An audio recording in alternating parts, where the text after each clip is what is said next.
Hi friends, I'm Todd Robinson. I am the Executive Director of Next Step Recovery Ministries. Thank you so much for joining us tonight. My objective here is to be a help and encouragement to you no matter what you're struggling with, and we all have struggles, whether those struggles are addiction, mental health issues, emotional problems, maybe a family conflict. Whatever the problem is or whatever the challenge is, we want to add value to you and your life and your family. Thanks so much for joining us. All right, I'm going to show a quick video. Some of you may have seen this video. It's an old one. It's about 10 years old.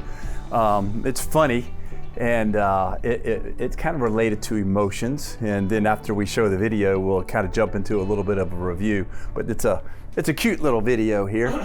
It's just, there's all this pressure, you know? And sometimes it feels like it's right up on me, and I can just feel it, like literally feel it in my head, and it's relentless, and I don't know if it's gonna stop. I mean, that's the thing that scares me the most, is that I don't know if it's ever gonna stop. Yeah.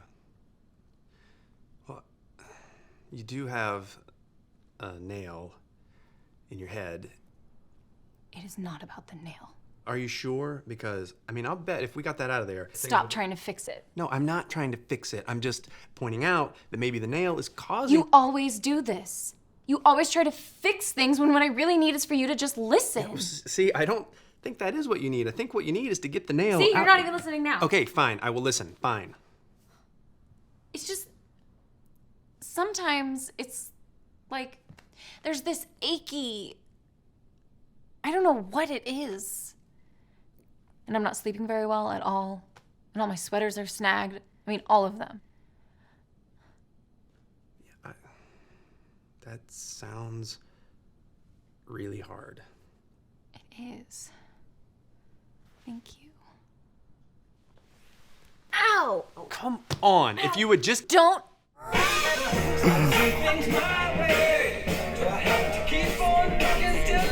All right, so a little humor to start the evening. It's not about the nail. All I need you to do is just what? Listen. Just listen. Because I have the solution, but you just need me to, Chad, all you gotta do is listen. That's all you gotta do. You might see the problem, but all you gotta do is what? You just gotta shut up. That's right. That's right. How many of you feel like that sometimes? How many of you feel like, I'm saying I know I need to shut up. Yeah. So, but it's not about the nail, it's about listening, okay? And sometimes when we're dealing with our emotions, when we're trying to counsel with somebody, sometimes the best thing to do is just what? Quiet. Listen. Let me pray with you, right? And sometimes they don't even want that. They just want somebody to be with them. Okay, so this week we're going to talk about anger. We live in an angry world, don't we? We live in a very, very, very angry world today. So, and we'll talk a little bit about, we're not going to talk about how angry the world is, but we will talk about anger, okay? The emotion, it's a powerful emotion. So we're going to learn some things tonight about anger, about what God says about anger, about what science says about anger, what our bodies say about anger. How do we deal with anger? How do we manage our anger? How many of us have an anger problem? Everybody in here could probably say we have, and the difference is if you've learned how to manage it. If you learned how to control it. And you're going to see here tonight, and I'll say it now, anger, the key to controlling your anger is two things. First of all, self-awareness. Being aware of what makes you angry. And then when I have the awareness, then I can implement the control. How many of you, this happened to me, I just got back today, I was just telling AJ, I just got back today from the John Maxwell Leadership Conference. I try to go every year. I haven't been in a couple of years just because of COVID. But I just got back from down there, and a lot of times they'll break us up into tables, different work groups and things like that, and they'll throw out a topic. Okay, they'll throw out some issue, and then the instructor will say, "You have 1 minute for your table to discuss this." You know, like 1 minute. There's 8 of us at the table, right? And then I was at this table yesterday afternoon, and there was one person at that table who does what? Dominates. And won't let anybody else. And so they talk for the whole minute. And afterwards, I told the person sitting next to me, I said, he has a lack of self-awareness. They don't even realize what they're doing. They just dominate. Nobody else can talk. And they don't even realize what they're doing. They have a lack of self-awareness. Self-awareness is something you have to work on. What do I mean by self-awareness? What is that? What do I mean by that? How you're perceived by others. Okay, that's part of it. But it's really paying attention to what I'm doing. Being constantly in tune to, am I talking too much? What are my facial expressions like right now? Right? Yeah. There's a speaker, there's one of the guys there, his name is Roddy Galbraith. I was telling Mom about this earlier. Roddy is the speaker trainer. Okay, John Maxwell is obviously the name brand there. But Roddy Galbraith teaches his job, and he's very good at it. He's excellent at it, is to teach people he teaches public speaking the way John Maxwell teaches public speaking. John doesn't teach it, Roddy teaches it, right? And Roddy made this comment. He's British too, so he talks like he's got the accent. You know, he sounds really cool, right? He got the cool speech. And he says if he's not self-aware, his wife always looks at him and says, "What's wrong? Why do you look like that?" And he's like, "Nothing's wrong. I'm fine." She goes, "Well, you look like you just ate a lemon." You know. He says because naturally, if he's not smiling, naturally he's like. Looks like this, and he says, "Look, he looks like he's angry at the world." And he said, "I'm really happy." He said, "I'm happy." And she goes, "Well, you don't look happy." Yeah. So yeah, he said, so my self-awareness has to remind myself to do what? Put on a smile, right? Because if I don't, he says, just by default, I look like I'm angry, and I'm not angry. Really, I'm happy, but I look angry, and so that's self-awareness, and understanding. Am I dominating? When I'm teaching, I have to constantly remind myself, ask questions, right? Ask the group a question. Pull the group what? In. Because if I'm not self-aware, what will happen? I'll talk the whole time, right? That's not teaching. Me talking the whole time is not teaching. Teaching is what? Yeah. Now, what Pastor does on Sunday mornings in the auditorium, that's different. That would be different if all of a sudden we started engaging him during the that's not a time of interaction. I'd like to comment on your point there, Pastor. Right, yeah, we'd be there on, yeah. The guy, Roddy told a story there, and he said I was doing some speaker training. He said, I forget where he was. He said, and it was in the U.S. He said because he says you'll see why I say that I know it was in the United States of America. He said because a pastor came up to me who was at this speaking training. He said, and the pastor comes up to him on a break, and he says, "Roddy, I really need you to help me with my speaking." He goes, "I'm just struggling to keep people in my church." He said, and I'm a good speaker. I do it for a living. I'm a good speaker.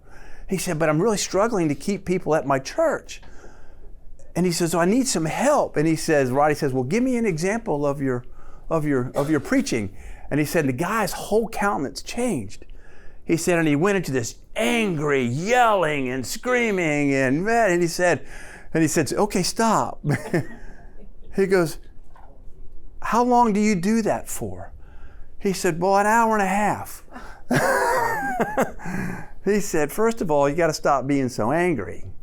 He said, "Second of all, you got to shorten it up." He goes, "I don't know if this is how you do things in the U.S. or I'm just confused or whatever." And the pastor goes, "Yeah, you're right. It must be because you're from another country." And he walked away. He lacks what? He lacks self-awareness. And the key to our anger is gaining some self-awareness. Okay, so quick review here for tonight. Here we are. These are the topics we have discussed. The introduction: sadness, depression, happiness. Tonight, anger. Next week, anxiety. And then we'll talk about some mental health issues in the church. A little bit of a review. We talked about these chemicals. Dopamine, that's your motivating chemical. Happy shots, instant gratification, major force behind addiction. I call this the social media chemical in your body. You know, I post a post, I get a like, woo, I get a dopamine shot. Video games, high dopamine release. That's why our teenage boys get addicted to these video games, okay? So very, very addictive. Dopamine is that part of that chemical in your body that can drive the addiction. Oxytocin, this is your social chemical. It's fostered by friendships, relationships. It brings long-lasting feelings. People that have close, not a lot of friends. You don't have to have a lot of friends. You just have what? A close friend, a couple of close friends that can encourage you, that come along beside you. You have a lot in common, right? I ran into 2 classmates of mine while I was down in Orlando. Didn't know they were going to be there. 2 college classmates of mine, and I told Cecilia, I said, I haven't seen these guys in 34 years. We went to lunch yesterday, and it was like we never missed a beat. And I just found out the one guy just moved to Stone. He was in Virginia, played for the Washington Redskins. Played for the Redskins. And he played, he was a wide receiver, and then he built a real estate business in Virginia because of his Redskins connection. He used that name to build his real estate business. Was very successful. But he's from Stone Mountain, Georgia, just moved back to Stone Mountain here recently. And I told Cecilia, it's like, boy, it just, it's like we never missed a beat. 34 years later, we were just right back where we left off in college, and just a great time. But man, just talking about it boosts you up, man. It's just a great time. You see somebody you haven't seen in a long time like that, just what's it do to your emotions? It lifts you up, right? That's because of that chemical in your body. Then there's serotonin. This is another social chemical. It's also related to pride and loyalty, status.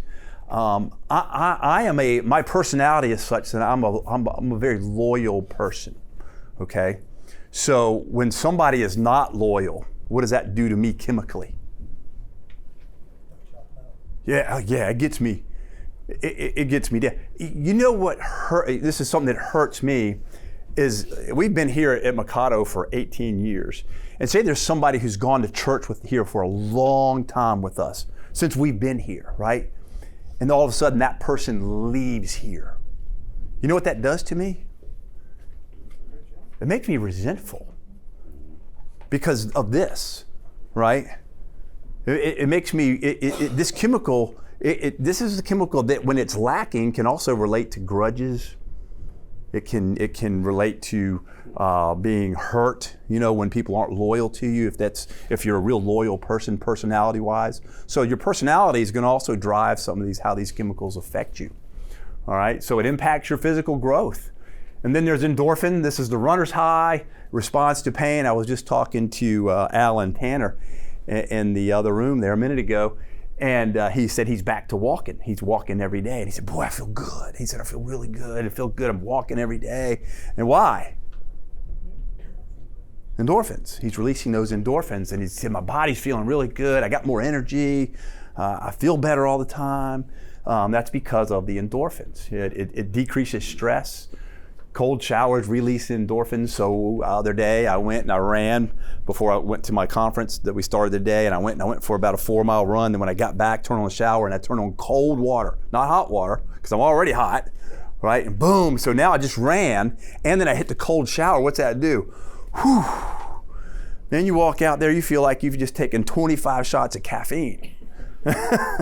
Because the endorphins are just rushing in there, okay? So these are ways you can naturally build your energy levels up, okay? And then finally, we talked about adrenaline. Adrenaline is a hormone. It's important in your body's fight or flight. Adrenaline is going to be directly related to what emotion that we're going to talk about tonight? Anger, because it's directly related to fight or flight, okay? So that adrenaline is going to be related to anger, to that emotion of anger, okay? And we'll see that here in just a little bit. Again, we're created emotional beings. We are not to be controlled by our emotions or suppress our emotions. How many of us like to suppress emotions? How many of us like to just explode? A lot of times when we suppress, what do? We explode. A lot of times we're both. We're suppressing, and then we're that pressure cooker and we just blow up. Not the right way to deal with our anger.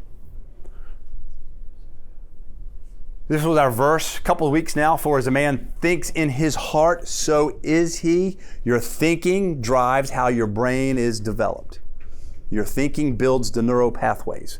That your thinking produces the chemicals in your bodies, the neurotransmitters, which develop the neural pathways, which develop your brain. And then the Bible would call that, as you change your thinking, you change the pathways. The Bible would call that the renewing of your mind. Okay? So remember, the physical is always related to the mental. Physical is related to the mental, and then when I engage God spiritually, now I have God's input into my life through the Spirit. We're body, soul, and spirit. So we're all working together. All three of those are working together in our lives. Your mental health is critical to a prosperous life, and I said this is our mental health verse. Beloved, I wish above all things that thou mayest prosper and be in good health, even as your soul prospers. I was telling Cecilia, my mom, and Cecilia said, she said, when you come back from the Maxwell conference, you're like a kid that just came back from the wilds. You know, just this happened and this happened and this, man, you wouldn't believe what happened, and I met this person, and it's just, because when you get back, you're just so full of good stuff, right? And it's all positive, but nobody there is negative. There's nobody there complaining. Even when we had to critique somebody, we weren't allowed to give negative feedback. We can only give positive feedback, you know. Now, you know, when we got off to it by ourselves, you know, we could say, hey, you know, this was, but in the group, we were only allowed to give, everything was just up. You know, so when you get back, I mean, how do you feel when you come back from something like that? You're just like, wow, man, it's awesome. It's like coming back from when our kids come back from camp, because they just been filled with good stuff all week long. And you're around positive people, and you're around people who want to succeed and people who want to get better, right? And they want to learn, and they're all just there to lift one another up. And they're from all over the world. I mean, I had a guy sitting in front of me from Nigeria, and he's wearing his Nigerian clothing, and you got people. Last time I was there was a lady there who was a Supreme Court justice from some other nation, you know, and she's just, you know, right there just right there with us, just you know, incredible people that are at this event. Anyway, man, your soul is what? Your soul is prospering, right? And that's what God wants. He wants our soul to prosper, and as your soul prospers, your life will prosper. As your emotions prosper, your life prospers. That's why he gives us so much about our emotions in the Bible. All right, here's choices made in anger cannot be.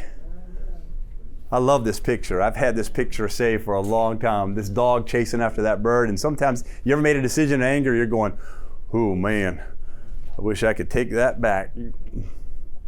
But I can't. You know, it reminds me of the person who gets angry and punches the wall. And then there's a big old hole in the drywall. Yeah. What's that? I saw somebody said, yeah, Heath.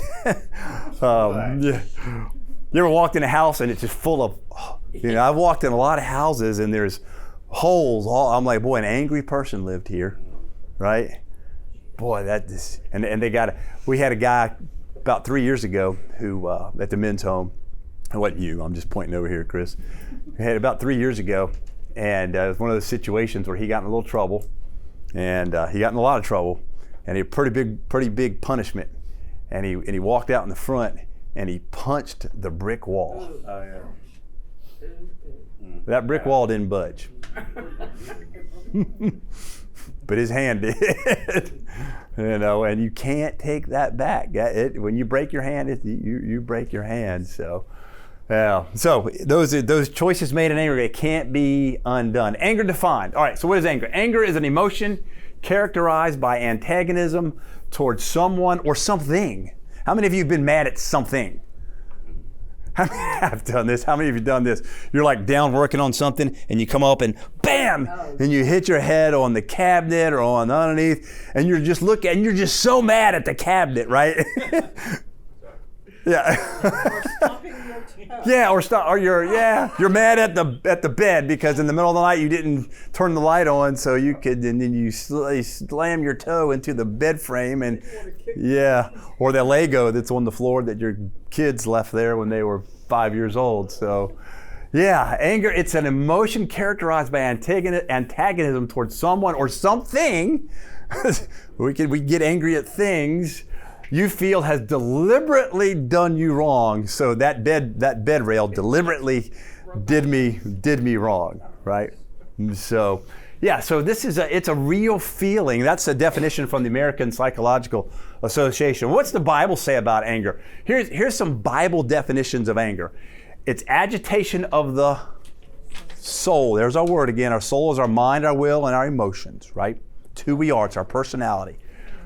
So it's an agitation of the soul. It's a violent passion, indignation, violence, or wrath. That's a powerful word, isn't it? Wrath. Because a lot of times we'll read about the wrath of God. The great thing about being a Christian is you'll never experience the wrath of God. Now, people who are not Christians may and can experience the wrath of God.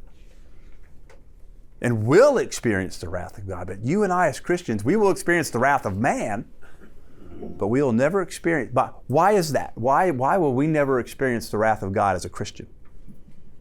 Who took on the wrath of God for us? Yeah, Jesus took on the wrath of God the Father. He took on that wrath for us on the cross. Therefore, you and I will never ever experience the wrath. Now, we may feel like sometimes we're experiencing it, but usually what you're experiencing is the wrath of man, the abuse of men, the anger of men. You're not experiencing, God is not punishing you. You say, well, I made a terrible decision and I committed some heinous sin and God is punishing me. No, He's not. He already punished you. On the cross, He punished Jesus for you. What you're experiencing is the consequences of a bad decision, right? Believe me, if God was punishing you, it would be a whole lot worse than what you're experiencing. So what we experience, what we mistake for God punishing us is really our consequences of bad decisions, okay? Well, because this sin, I lost my marriage and I was like, God's just punishing me. No, it's the consequence of the decision that you made. Yeah, it's the consequence of that decision. It's not God punishing you. Because God wants that marriage to last, doesn't He? That's what God wants. He's not going to punish you by destroying your marriage because you cheated on your spouse. He doesn't want that marriage to break up. But it's a consequence of human action sometimes that's caused that, okay? So it's an agitation of the soul, violent passion, indignation, violence, wrath. Does God get angry? Yes. We'll see some of that in just a minute. Anger is a secondary emotion. Anger is usually in response to another emotion. So it's a secondary emotion. It's not a primary emotion. All right? So it's usually in response to something else. It's usually in response to fight or flight, frustration, fear, anxiety, worry, loss, disappointment, discouragement. Okay? So those are usually your primary things that are occurring for the anger to kick in. Triggers for anger. If I feel threatened, attacked, if I feel powerless. Anger is me trying to regain power by words or manipulation. So if I get angry because all of a sudden I feel like I've lost control of a situation, how am I regaining control? Usually through force. I try to force it. I try to yell at it. I try to manipulate the person. I try to grab the person. I try to fix that situation, and usually it's very volatile, right? I'm trying to take control back of a situation, or I'm feeling intimidated or threatened in some way when I get angry. I feel like I'm getting ready to lose something, okay?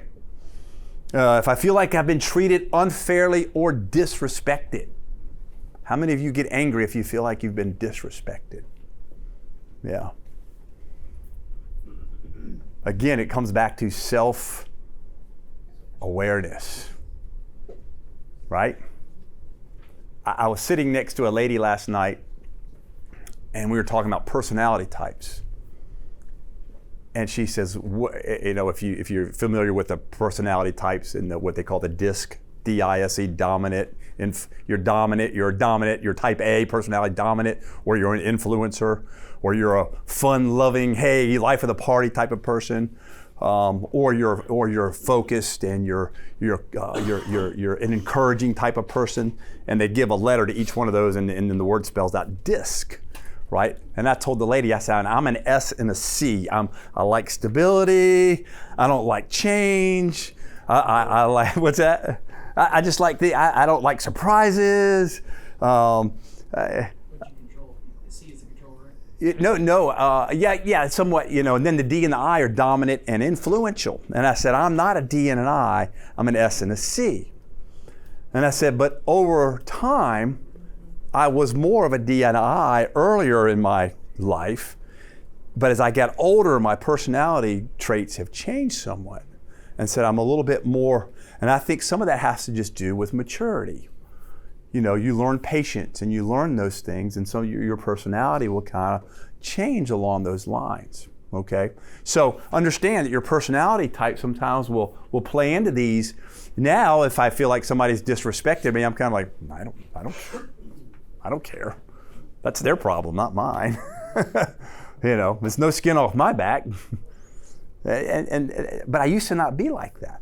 It used to really offend me, and it make me angry, right?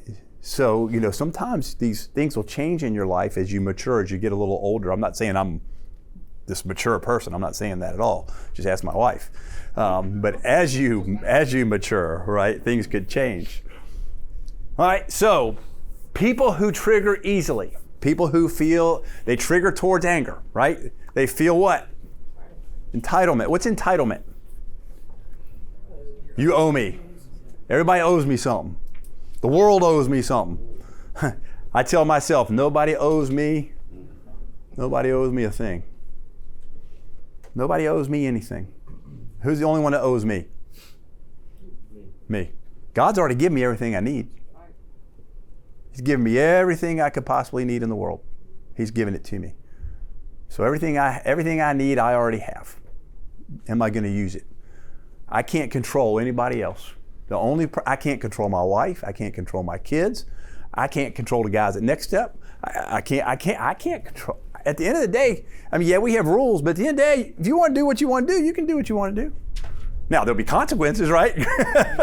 There'll be those consequences that play out. But yeah, you're free to do whatever you want to do. Just be ready for the consequences in your life. But we have everything we need. So that entitlement attitude in us has got to leave. Okay? We've got to get rid of that entitlement attitude. If I'm highly competitive, if I'm a highly competitive person, I like to play basketball.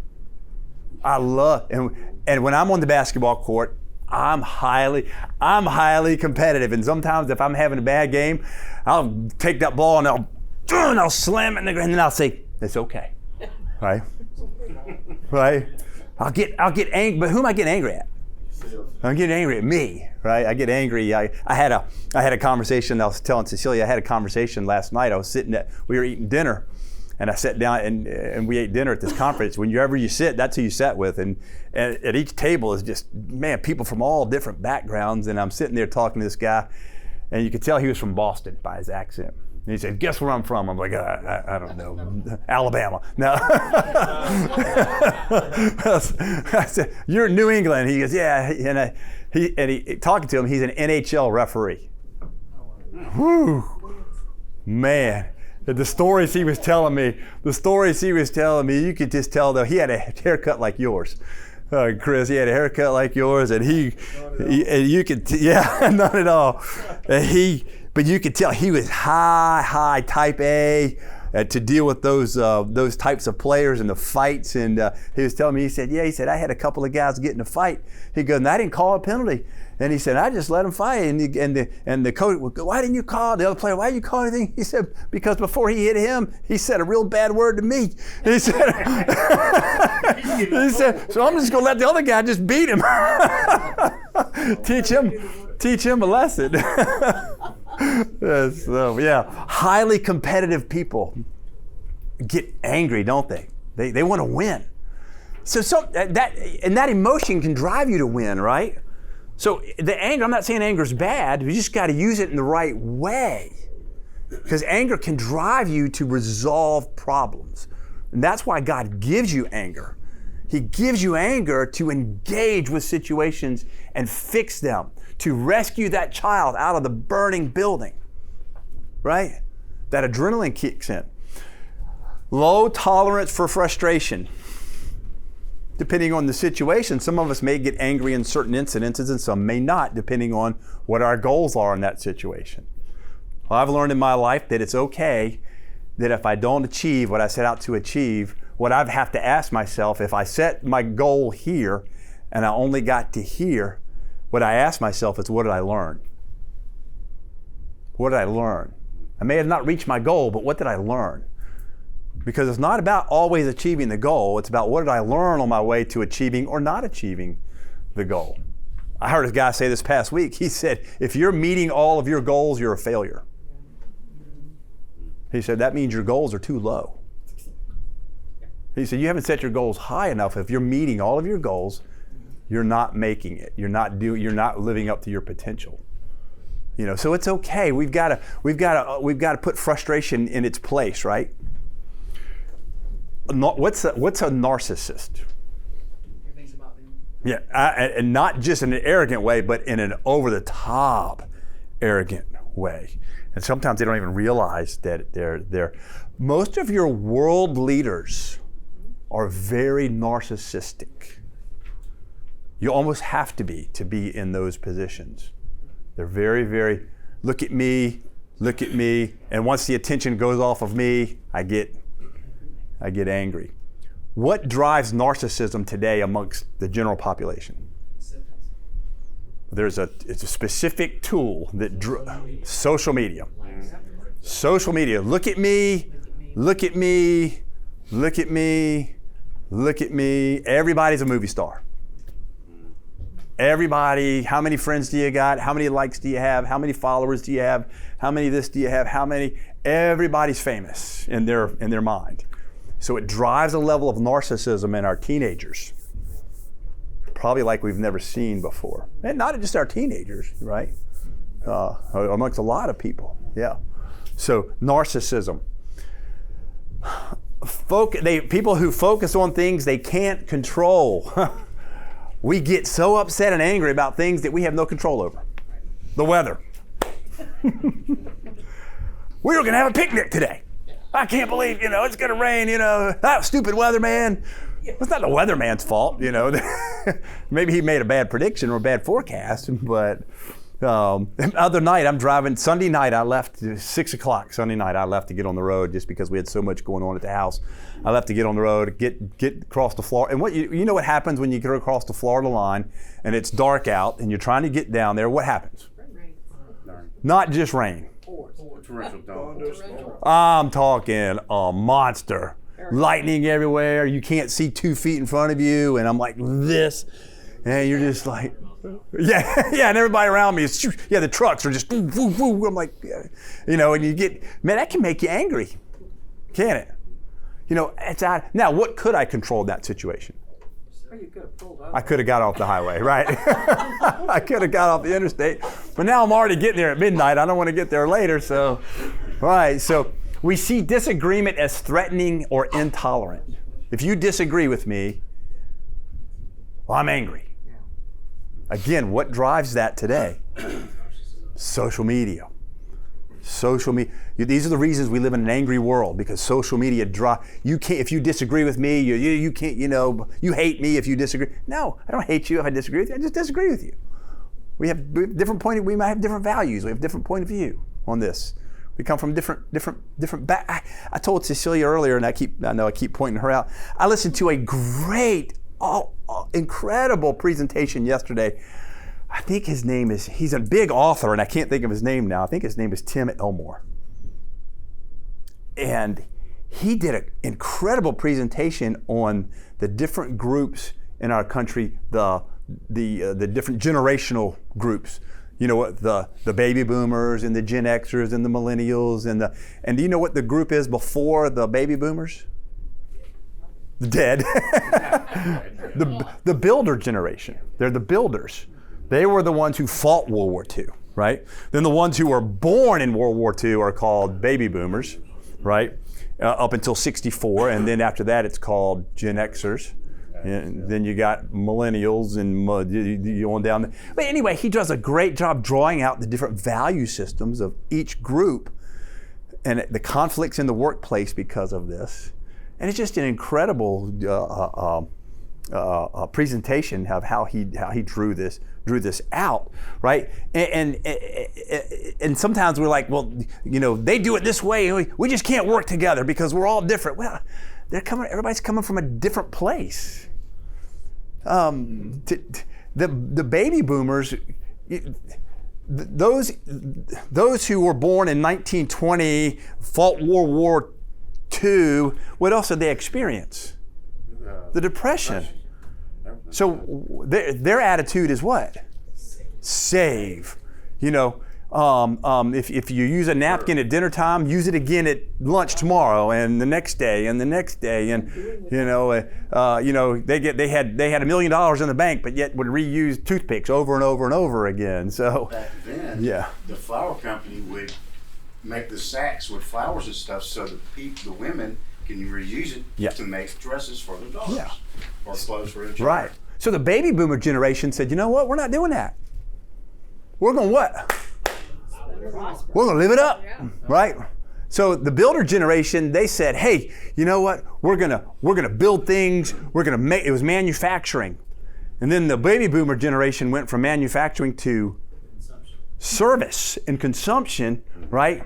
So service, and then the next generation, 65 and on, took it a step further from service to not only do we want service, we want an experience, right? And then the next generation said, not only do we want an experience, we want an experience that transforms our lives, right? And we saw that take place in the what? No. In the church. Yeah, we saw that transformation take place. It changed our auditoriums. It changed how we did, changed our lighting because we wanted an experience. And all the 80-year-old preachers are going, that's not the way we do it. That's right. We don't do it that way. We use hymnals. We don't use screens. Right? Yeah. And bring your Bible. And we fight over these things, and we get angry over things that don't matter, right? Because we disagree on these things that are cultural, kind of generational, cultural different. They're not sin. There's just a different way of doing things. So we don't like discomfort or ambiguity, right? We don't like to be uncomfortable. We don't like things that are unclear. We want things to be very. I want to understand. If I don't understand something, I get frustrated. I get angry, right? So that drives our anger. People who are very focused on playing the blame game. Adam and Eve. She did it, he did it, no, you did it. Right? That was it, the whole blame game. Well, you gave me the woman. Yeah. This woman you gave me, she did it. Yeah, so everybody's playing the blame game. Or if you have a fragile ego.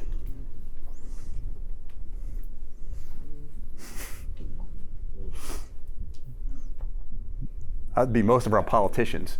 But that's a lot of us, right? We do. We all have, we do have very fragile egos, and we think that we're bigger, better. This is where humility comes in. The good dose of humility will help my will help my anger. Okay? Keys to controlling anger. First of all, anger is not what? It's not sin. The Bible even tells us that God gets angry about things. But what does he do with that anger? Caution. Anger can be a fast ride to sin. It must not control you. So anger is not sin, but it's the bus that drops you off at the stop. It'll take you right to the front door if you let it. Okay? Proverbs 14:29. He who is slow to wrath or anger has great understanding. So a person who is slow to anger has great self-awareness. That's understanding. Understanding of who? Themselves. Okay? So he is slow to wrath, has a great understanding, a great self-awareness, but he who is impulsive exalts foolishness. He lifts up foolishness. Right? So just to blow up, God says it's a foolishness to do that in our anger. Be ye angry and sin not. Do not sin. Let not the sun go down upon your wrath or your anger. So the Bible doesn't say don't be angry. It just says what? Don't go to sleep angry. Don't go. Resolve. What he's saying here is resolve your anger. Resolve it. So that means I don't suppress it. I don't blow up. But it means I take a mature approach, a self-aware approach, a self-controlled approach with my anger, and I address the issue. I'm not mad at Chad, I promise. But right? But we address the issue. There should be things we get angry about. And then we do something about it in a mature, methodical, well thought out way. Anger motivates. Anxiety motivates. Both of those are motivating emotions. Anger is an expected emotion. You should expect to get angry about some things, right? God demonstrates restrained anger throughout the Bible. What kind of anger? Restrained anger. God demonstrates in the Bible over and over again that he withholds anger for hundreds of years in some cases before he finally pours it out. Because he gives opportunity after opportunity after opportunity for us to get it right. The Canaanites, he gave the Canaanites years and years and years. And the Bible talks about his anger towards them, but he gave them decades to correct it, and they never did. So eventually, the consequences play out. Also in Horeb, you provoked the Lord to wrath, so that the Lord was angry with you to have destroyed you. He didn't destroy them, but his anger was such that he could have. He restrained his anger. And then he allowed consequences and situations to play out in order to drive them to correct the situation. That's what anger does. Anger is there to drive us to correct a situation, approach a situation, do something about a situation, right? Yeah. Over and over and over. Opportunity after opportunity after opportunity. Anger is related to, like we said earlier, to fight or flight. Anger causes you to take action. It might cause you to what? Lose weight, right? It might cause you to hey man, I gotta lose some weight. That's it. I'm done. I'm tired of feeling like this, and I get angry at myself about it. Right? That's a form of anger. It motivates me to go do something about my problem, right? To combat wrongs, to change your life. Often at the men's home, I tell the guys, I said, you got to get angry at your addiction. You got to get angry at the sin that's holding you. You got to get mad at it and say, I'm done, right? Because when I get angry about that and then internalize that to action, it changes my life. It can drive you to fulfillment. Yeah, to whatever it was I got to change, right? Lose the weight, start to run again. That's what I'm started running again. I got to get back in shape. All those things, to fix things that are not right, to fix things that are wrong. That's what anger should drive us in that direction. Uncontrolled anger increases stress. It destroys neurons, impacts short-term memory, decision-making. It's closely related to substance abuse. So internalized anger, explosive anger, anger that's not dealt with correctly can lead me to abuse substances. It deteriorates my physical health because of that anger, the constant adrenaline hitting my body. What's that doing to me? It's wearing me out. That mental state of anger causes a physical impact on our bodies, right? It impacts me physically. Mental impacts the physical, and the physical impacts the mental. It works together. So it deteriorates my physical health, it weakens the immune system, it destroys relationships. Anger can destroy relationships. So, keys to controlling your anger. Number one, what? Self-awareness. Know who you are. Know what your triggers are. Know who makes you mad. Know what makes you mad. You got people who just make you mad? Yeah, people you got places that or situations or whatever. I can't go there. It makes me mad. It makes me angry. If you're going to go there, you better know that going in, right? You better just know that. Know your triggers. Know what your triggers are. Understand you better think about the consequences before you say what you're going to say. Or punch that wall again. How many times are you going to hit that stud in the wall? Right. Address what angers you in a kind and calm manner. Ignoring it is not a solution. Right? So addressing it is a solution. Ignoring it is not a solution. Ignoring it is not a solution. James 4:19, one of my favorite verse on anger. Okay? Wherefore, my beloved brethren, let every man be swift to hear, slow to speak, and slow to anger, wrath. So I'm listening. Not speaking.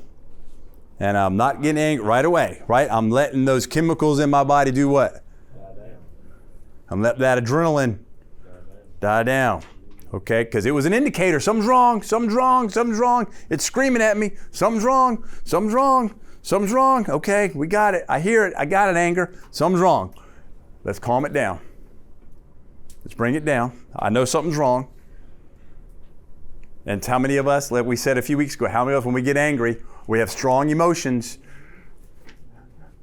palms start sweating, ears turn red, right? What's that? Your head turns red. You start shaking. Your voice starts quivering. You know you're angry, and other people know. Why are you so mad? I'm not mad. I'm not mad. Yeah, that's right. Yeah, you're like this. I'm not mad. Yeah, you are. Something's wrong, Scott. I'll put these up here. Okay, let me back up here. Because it's a swift to hear. So I'll put get all sides of the story. Includes listening to God, right? So quick to hear. Let me hear everybody out. How many of us have gotten angry because we jumped to conclusions about something? We jumped to a conclusion. We prejudged a situation. We prejudged a person, right? And then we didn't. Then once we get all sides of the story, then we can, okay, I understand now. I got it. I understand. All right. So that includes listening to God. So swift to hear means I'm getting all sides of the story. Slow to speak. Think before you speak. You can't take back your words. Like that dog chasing that bird. Once he's gone, he's gone. Gravity takes over. Yep, all dogs go to heaven. And finally, slow to wrath. Review all your options and then address the issue calmly. Okay? Getting mad at the dog doesn't mean you got to pull out your 12-gauge shotgun and shoot it. right? It might just mean you need the newspaper, right? Doesn't mean you got to take your cat to the top of the. Well, if you take your cat to the top of your roof, he's probably gonna land on his feet anyway. Yeah, so yeah, I'll be the one that falls off. And yeah, how many of you gotten angry and that you're the one that paid the price for it when you tried to, try to kick the dog and you kick the table instead, and he moves and he's gone, and now you're mad at the dog and the table and yourself. And you broke the glass on the table. Yeah, I've done that. Yeah, and you're just like, that's at that point you're just hoping you can laugh at yourself and say, "I'm an idiot." That's why I said this before. I had Alan make a shirt for me that says, "I'm an idiot." I got it. It's in my drawer at home. I'm an idiot. I wear it around the house sometimes. My wife's like, "Why are you wearing that shirt?"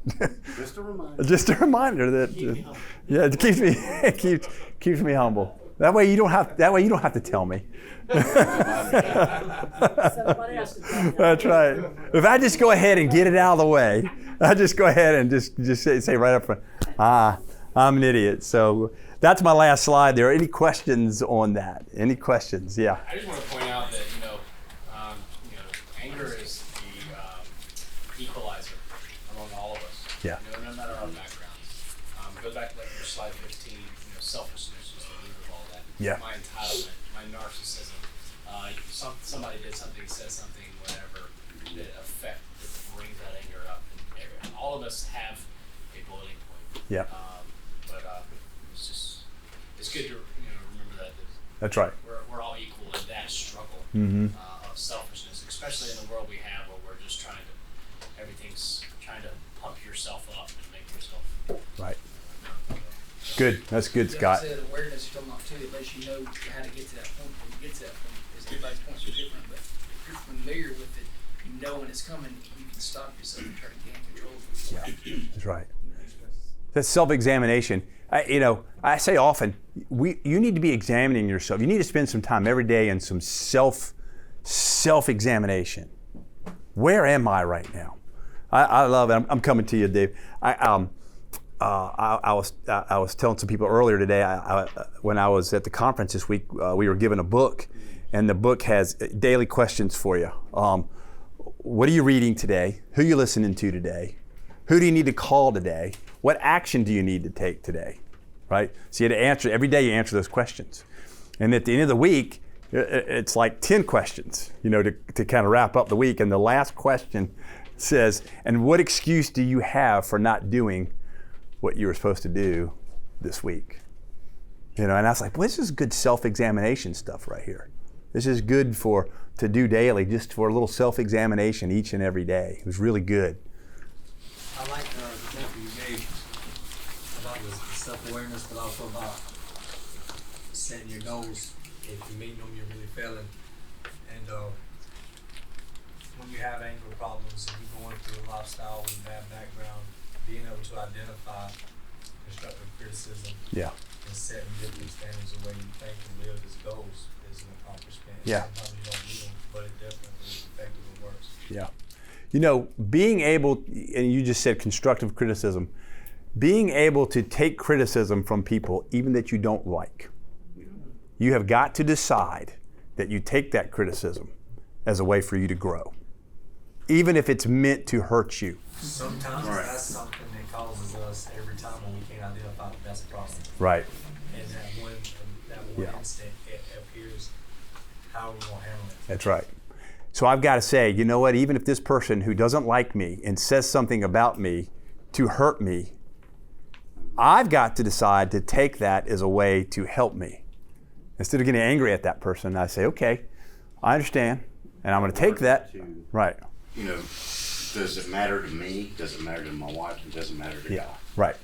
By the way, what a great testimony that is to the world who expects you to get angry. Right. Right. Yeah. You got to learn to say, does it matter? Right. Does it really, at the end of the day, does it really matter? Yeah. I mean, that was one of my problems at work is when I go home, does it really matter? Yeah. In the big picture of things, how. It don't. Yeah. Yeah. But being able to take things that somebody may say to you as provocation to make you angry, And you have to turn it around on yourself and take it as, okay, I can learn from this. I love what you said about the self-examination, because I literally had this conversation with my son this morning. I was like, you're doing this, and he's like, I'm not. And I think we're just raising our kids to, hurry, do this, we gotta go, just to take time to actually ask, where am I?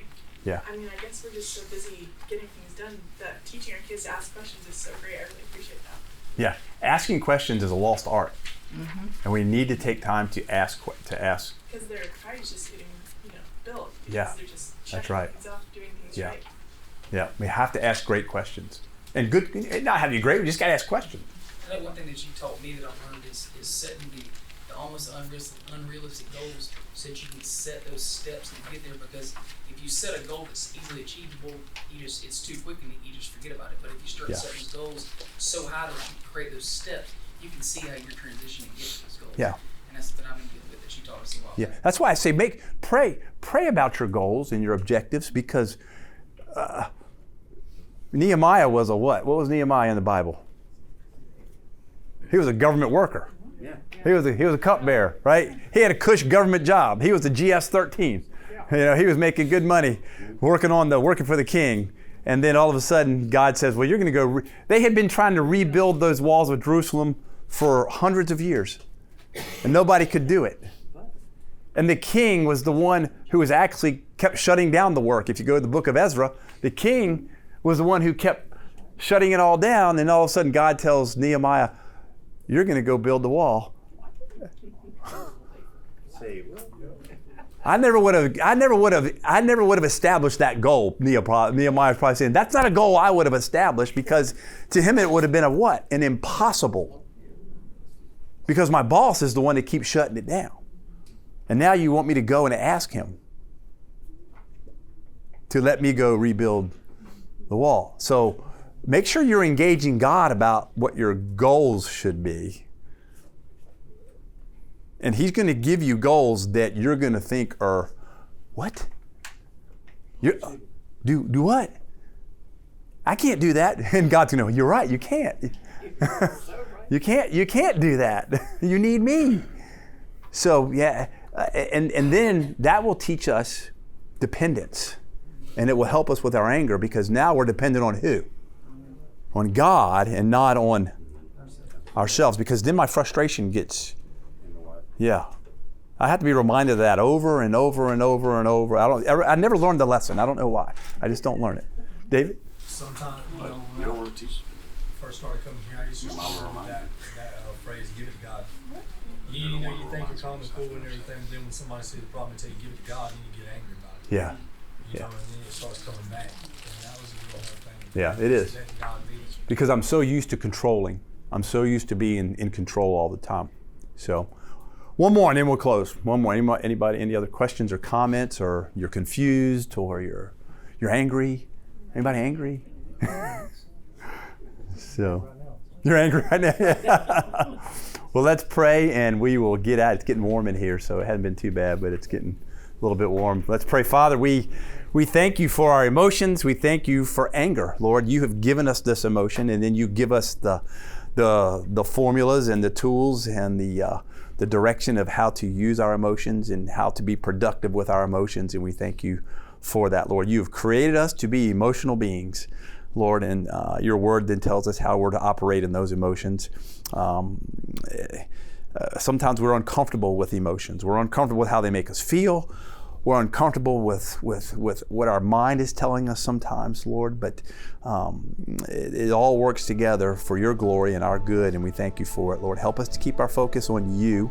Help us to be self-aware, Lord. Help us to get ahead of ourselves in terms of our thinking, that we're not just reacting to our thinking, but that we're ahead of it and have done some self-evaluation beforehand, praying, Lord, and just seeking you and your word about these things, Father. Help us to be ahead of the game, Lord, with our emotions, so we'll know how to respond. Help us to be prepared, Lord. Help us to be prepared so when those situations arise, we don't explode, Lord.